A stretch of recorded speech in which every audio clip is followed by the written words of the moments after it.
Hey guys, in this video, I will show you how to tag everyone on a WhatsApp group.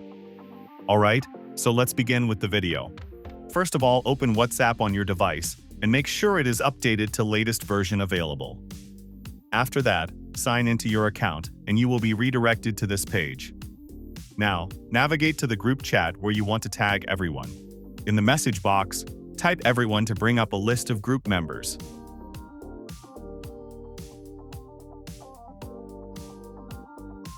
If typing at everyone doesn't work manually, select each group member from the list that appears. Send the message once you have tagged everyone. This will notify all the selected members of the group, and everyone will know that you just mentioned them. So that's basically how you can tag everyone on a WhatsApp group. So that's all for this video.